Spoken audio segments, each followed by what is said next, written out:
Ал қазірғылардың ұшынып, қойдың етінен бас тартып жүргені, ол мынау малшылар ма, сатушылар ма, сіздердің кінәларыңыз екен.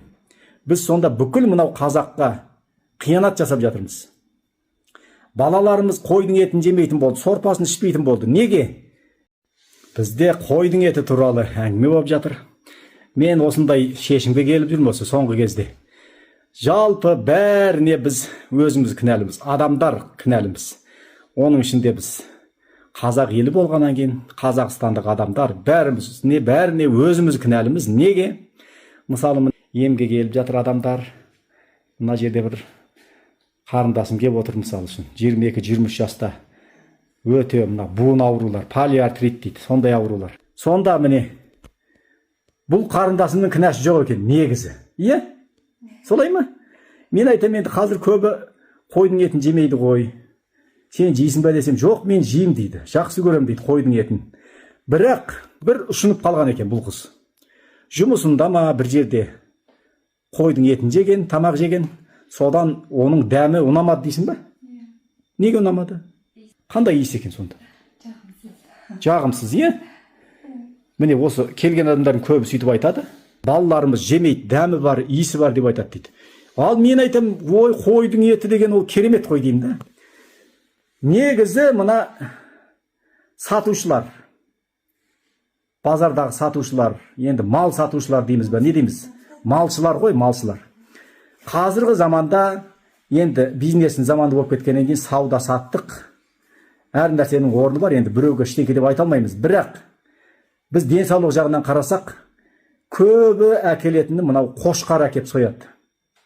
Біз баяғы заманда мал өсіргенде еркек тоқтыларды былай айтқанда тарттырып тастайды дейді. Оны түсінетіндер бар ма, оны піштіріп тастайды дейді. Оның ол енді қошқар болмайды. Ол енді семіреді, соның етін жейді. Оның еті тап-таза болады. Иісі де болмайды, ешқандай дәм болмайды, кәдімгі қойдың керемет иісі дәмі болады. Ал қазірғылардың ұшынып, қойдың етінен бас тартып жүргені, ол мынау малшылар ма, сатушылар ма, сіздердің кінәларыңыз екен. Біз сонда бүкіл мынау қазаққа қиянат жасап жатырмыз. Балаларымыз қойдың етін жемейтін болды, сорпасын ішпейтін болды. Неге? Жаңағы қошқардың етін жеп, содан ұшынып, соның дәмі, содан кейін мына етті бұзғанда ішінде безімен кетіп жатады. Сол без алады да сорпаға шығып, содан да дәмі иісі шығып кетеді. Сондықтан сатушылар, мал бағушылар, әр қазақ менің жалғызым деп қараңыздар. Әр адам сізге аманат. Сіз мысалы мал сатумен, ет сатумен айланыссаңыздар, сізде бүкіл қазақтың, бүкіл қазақ халқында тұрып жатқан ұлттардың сізде мойныңызда аманаты бар екенін ұмытпаңыздар. Кімде-кім соны жеп ұшынатын болса, оның күнәсі сізге жазылатын болады. Сол адам өмір бойы қой жемей кететін болады. Оны жемегеннен кейін ол ауруға шалдығатын болады. Сонда оған кінәлі сіз болып қаласыз. Өйткені дұрыс емес. Безімен ет саттыңыз, безімен ет астыңыз. Кафе анамынауда. Ең әуелі қошқар сатуды қойыңыздар. Көрдіңіздер ма? Оны дұрыстап білетіндерден сұрап алыңыздар. Қалай бұл жеуге дұрыс болады?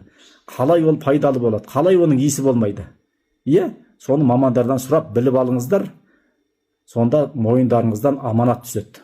Елге пайдалы кәсіп жасаған боласыздар.